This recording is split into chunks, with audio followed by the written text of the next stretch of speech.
M. Carmichael. Capítulo 18. Mãe. M saiu do carro e ajeitou Sally com mais firmeza em torno de seus ombros. O vento estava começando a aumentar, e quando olhou para o céu, ela percebeu que eles deveriam se apressar. Estava prestes a escurecer. M e várias mulheres de Donhavu foram inspecionar as renovações do novo dispensário em Calacada, uma aldeia a poucos quilômetros de Donhavu. Era setembro de 1931 e, embora o dinheiro fosse escasso, M sentia um renovado interesse em chegar às aldeias vizinhas. Foi isso que a levou a Calacada.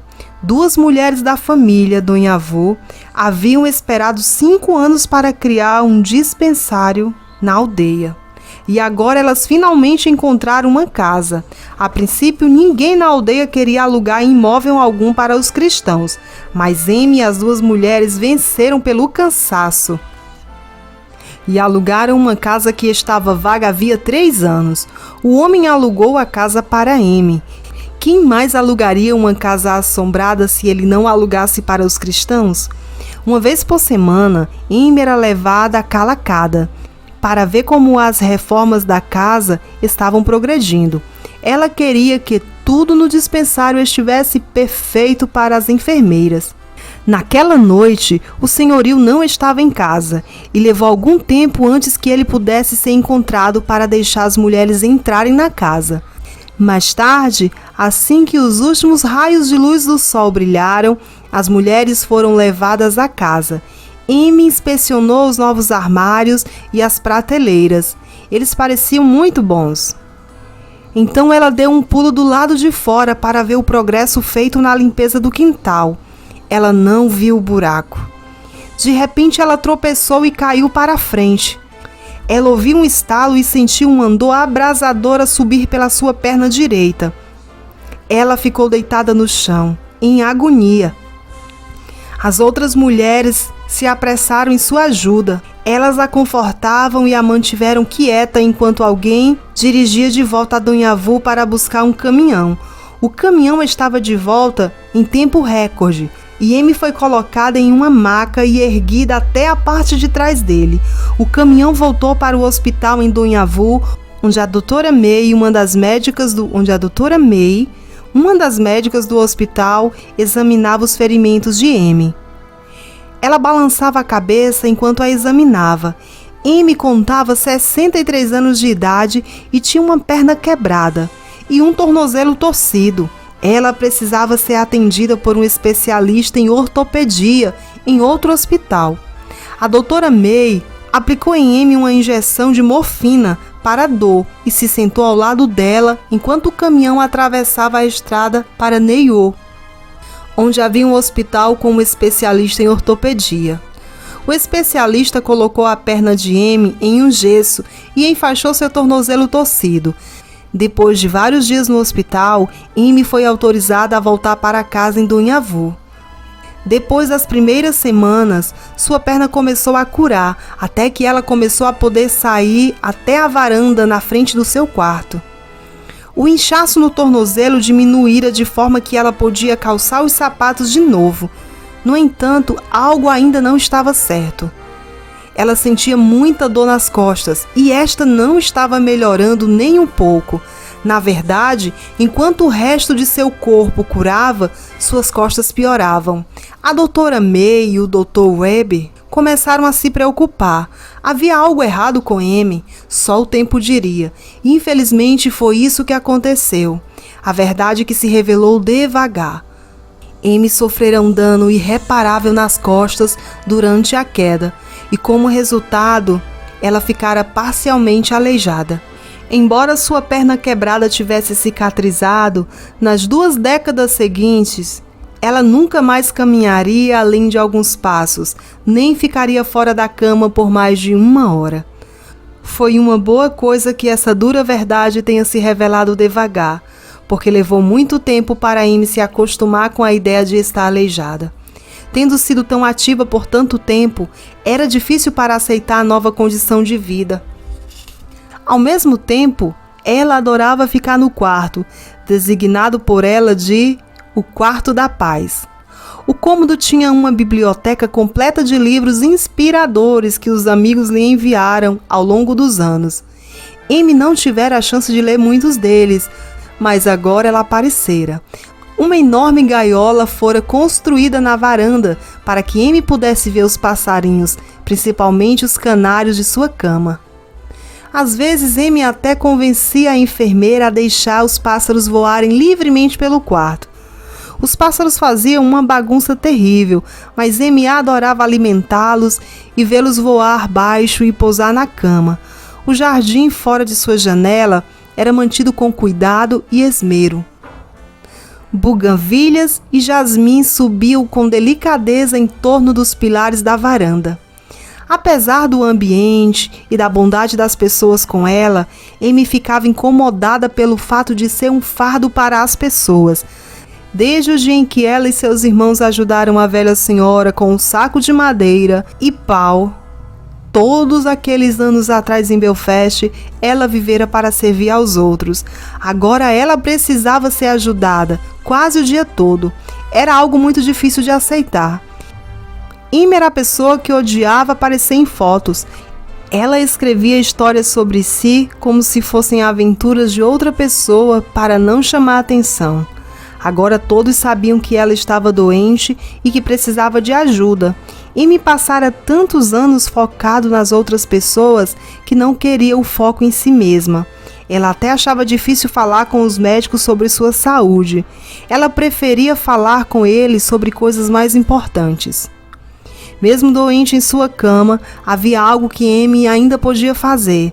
Ela podia se comunicar por meio de seus escritos. Era capaz ainda de contar ao mundo o desafio da grande necessidade espiritual da Índia.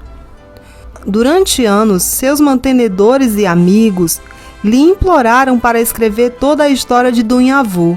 Agora ela o pudera fazer através de um livro chamado Corda de Ouro. Esse foi apenas o começo. Enquanto ficava sentada na cama, ano após ano, músicas, cartas, poemas e 13 grandes livros fluíram de sua caneta. Seu próximo livro contava a história da criança que sempre se manteve especial para ela, Arulai.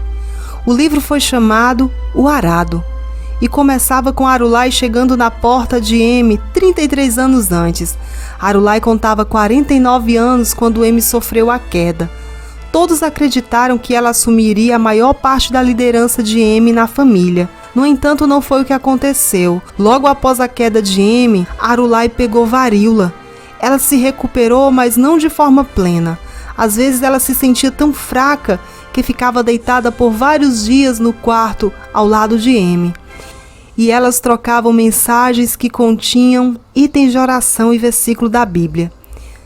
Nos 3 anos seguintes, a saúde de Arulai sofreu altos e baixos, até que em maio de 1939 ela morreu e foi enterrada no Jardim de Deus, junto com tantos outros filhos de Amy. O doce som das crianças enquanto cantavam no túmulo de Arulai flutuava pelo quarto da paz de Amy e enchia de tristeza e alegria. Ao longo dos últimos anos, Amy orou por seus 2 países adotados. Ela orava pela Inglaterra. As notícias vieram em 1939 que o primeiro-ministro Winston Churchill declarara guerra à Alemanha de Hitler e mais tarde ao Japão. Este era um assunto particularmente sensível na família, porque havia alguns missionários alemães trabalhando com eles. A Segunda Guerra Mundial ganhou força em 1942. Parecia que o Japão capturaria Singapura e possivelmente invadiria a Índia na sequência. Planos foram elaborados para uma evacuação de Dunyavu para as montanhas, caso o ataque ocorresse. Felizmente nunca chegou a ocorrer. Contudo, como ocorreu durante a Primeira Guerra Mundial, a Segunda Guerra Mundial colocou uma enorme pressão financeira na comunidade Dunyavu. O preço dos alimentos básicos, como farinha e arroz, aumentou 9 vezes além do preço normal antes da guerra. Além disso, o correio da Inglaterra tornou-se pouco confiável e muitos cheques enviados para Amy nunca chegaram. Apesar de todas as dificuldades criadas pela Segunda Guerra Mundial, Amy orava por sua grande família de dentro do quarto da paz. Amy também orava pela Índia, o país que ela amara e onde vivera mais tempo que em qualquer outro lugar. No ano de 1947, a Índia lutava pela independência liderada por um homem chamado Mahatma Gandhi, apenas 2 anos mais novo que Amy. Os dois tinham visões diferentes para a Índia e lutavam por muitas coisas idênticas. Gandhi trabalhava duro para quebrar o sistema de casta e educar as mulheres. No entanto, ele trabalhava por uma mudança decorrente da política, enquanto Amy trabalhava por mudança através da abertura do coração das pessoas ao amor e poder de Deus. Enquanto a Índia se libertava do controle da Inglaterra, a nação começou a se separar. Os muçulmanos ao norte exigiam que seu próprio país fosse separado dos hindus, e em breve o Paquistão se separou da Índia para se tornar o lado dos muçulmanos. Durante toda a turbulência na Índia, Amy orou pelo país. Ao longo dos anos, o quarto da paz de Amy permaneceu um lugar onde as pessoas podiam encontrar sabedoria, encorajamento e amor.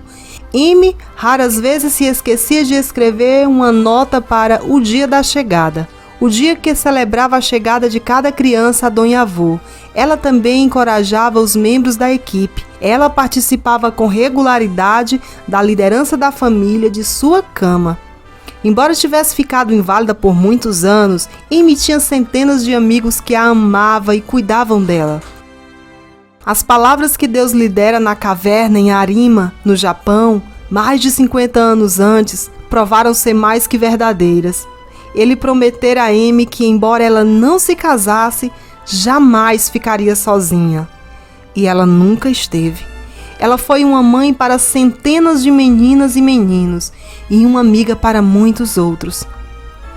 Lentamente as forças de Amy começaram a desaparecer e sua enfermeira percebeu que ela dormia cada vez mais.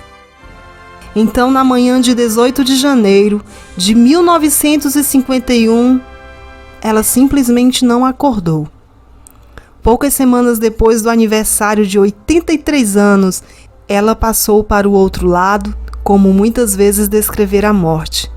Os líderes e os filhos da família Donhavô entraram na ponta do pé em seu quarto para o último vislumbre da amada mãe.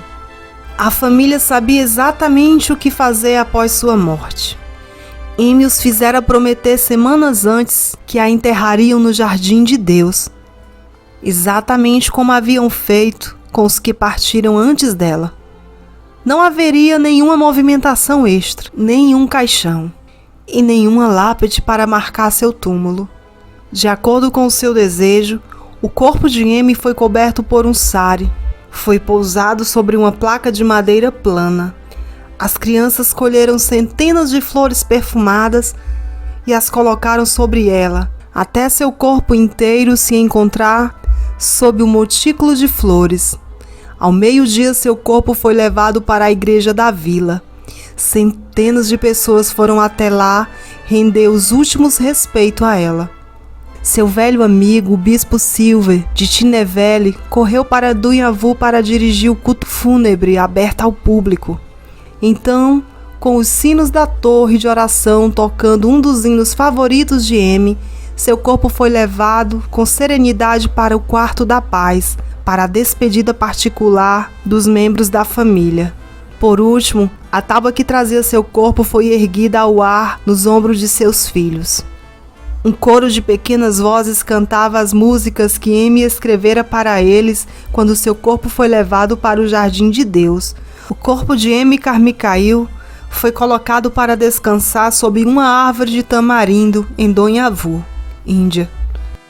A família prometera não marcar seu túmulo com uma lápide, mas todos esperavam que ela os perdoasse por colocar uma pedra com um bebedouro para os passarinhos que ela tanto amava sobre seu túmulo.